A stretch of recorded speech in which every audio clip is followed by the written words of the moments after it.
now's the time to jumpstart job creation. It's an agenda that begins with jobs. It's time to rebuild our economy on a new foundation so that we've got real and sustained growth.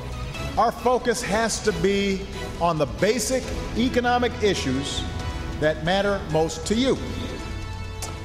In White House shorthand, it's called the pivot. President Obama did it again this week with big speeches designed to get the country behind him on the economic debates dividing Washington. A government shutdown and the prospect of default are looming again.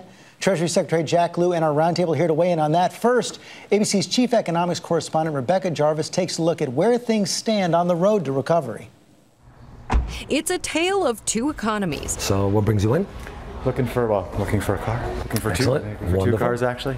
Excellent. Nissan dealership manager Michael Monastersky says business is booming. Yes. He's seen a big increase in sales since the start of May. We have a lot more customers coming in, a lot more traffic, and a lot more real buyers. Then there's the other story. 11.8 million Americans without work. More than 4 million for 6 months or longer. On a scale of 1 to 10, how difficult is it to find a job? I would say right now it's about an 8. Yet again, triggering a Washington blame game. With this endless parade of distractions and political posturing and phony scandals, Washington's taken its eye off the ball. Our country has fallen into the new normal of slow growth, high unemployment, and stagnant wages. There are some signs of improvement. Stocks are near all-time highs. Corporate America is turning out record profits, and home sales are up. But unemployment remains stubbornly high, and Americans overall are skeptical about the recovery. 82% say the economy is in just fair or poor condition. If Washington can't get it together this fall, then what? If they can't raise the debt ceiling, if they can't fund the government into the next fiscal year, then it's going to be a mess. And the risks to the economy are quite significant, easily go back into recession. For this week, Rebecca Jarvis, ABC News, New York. Our thanks to Rebecca for that. Now let's turn to the Treasury Secretary, Jack Lew. Mr. Lew, thank you so much for joining us.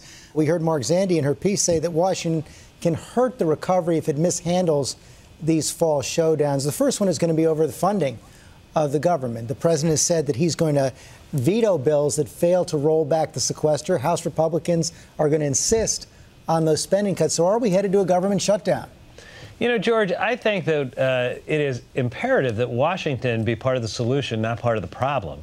We can't afford self-inflicted wounds, and we can't have these kinds of self-created crises month after month, year after year. But isn't that where we're headed? We saw how bad that was for the economy in 2011, and I hope that Congress learned that that is not a good way to do business. What the president said is when we do our business this year, we have to remember what we're here to do. We're here to build an economy with opportunity for the American middle class. He's trying to remind everyone in Washington what the people of America know, which is this is about their future, and we really need to roll up our sleeves and get the work done. I know that's what he's trying to do, but how does he break this gridlock? And is he going to insist that any government funding bills roll back the sequester? Look, George, he's made clear that he is not going to sign appropriation bills that fix defense at the expense of domestic priorities.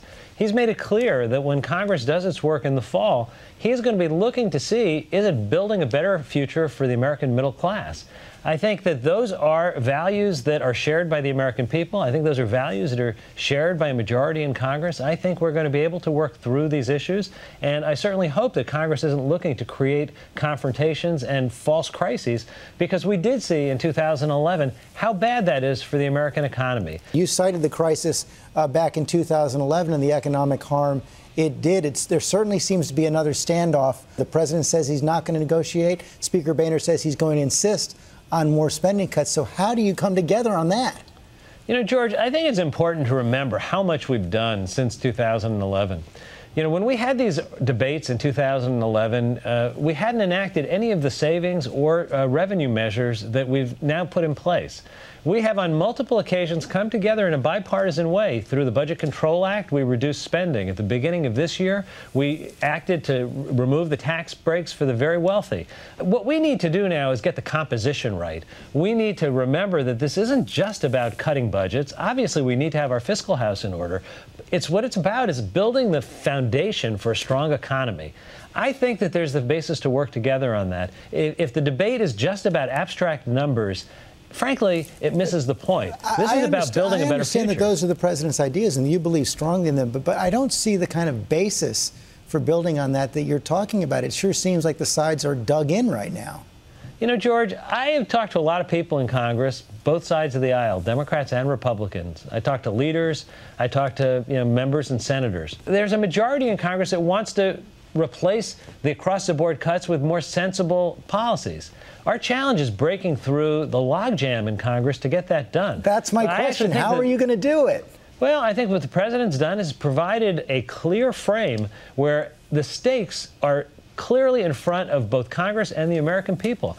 I think that if this is about what we want to accomplish, let's have a debate about what it takes to build an American middle class that's growing and thriving. But it's not just social policy; it's actually good economic policy. But is your bottom line still the same? Actually produces a better economy. But is the bottom line, still the same? The president is not going to negotiate over the debt limit, and if that's the case, aren't we headed for the showdown you fear? You know, George, I think that a lot of people watched 2011 and learned from it that it was a big mistake. I think that the leaders learned from that that's not a good way to do business. That Congress has to act on this. They're going to have to figure out a path to do it. And if that includes spending reductions, the president will sign it? You know, George, I think the president has made crystal clear he's not going to negotiate over the debt limit. And I've got to underscore how important that is. The mere fact of negotiating over the debt limit after 2011 would introduce this notion that somehow there's a question about whether or not we're going to pay our bills, whether or not we're going to protect the full faith and credit of the United States. Well, it's not okay to default. Congress can't let us default. Congress has to do its work. So will you ask Senator Reid to pass the clean debt limit first? Congress is going to have to pass a debt limit that can reach bipartisan consensus in the Congress, and the president can sign into law. Perhaps the most consequential economic decision the president's going to make in the next few weeks or months is the decision to replace Fed Chair Ben Bernanke. And some lobbying has begun, it seems, for two of the main candidates, Fed Governor Janet Yellen, Larry Summers, the president's former national economic advisor, Speaker Pelosi, and about a third of the Senate Democrats have weighed in on behalf of the idea of a woman candidate and Janet Yellen. Your predecessor, Tim Geithner, is backing Larry Summers. Which side are you on? I know you're part of the discussions. And what is the president looking for in a Fed chair? You know, George, I have to start by saying that Chairman Bernanke has been an extraordinary and remains an extraordinary Fed chairman. I'm going to keep private any conversations that we're having with the president on the question of when and what kind of succession there should be. I think that those conversations are best left in the privacy of the Oval Office. But the Senate letter suggests that Ms. Yellen will be easier to confirm than Larry Summers. Is that a factor? You know, George, I'm really not going to get into commenting on different candidates, different potential paths. The conversations really should stay where they are. Let me ask you about the situation facing Detroit right now, filing for federal bankruptcy last week. The governing board of the AFL-CIO has weighed in very strongly, saying that the federal government must step up and provide assistance to Detroit. Is that going to be coming? Yeah, George, Detroit's economic problems have been a long time in developing. We stand with Detroit trying to work through how it approaches these issues. To the extent that there are kind of normal relations between the federal government and state and local government, we've been using those methods. Even in the Treasury Department, we have a program where we work to help with housing programs. I think when it comes to the questions between Detroit and its creditors, that's really something that Detroit's going to have to work out with its creditors. So federal bailout off the table? I think Detroit's going to have to work with its creditors on this.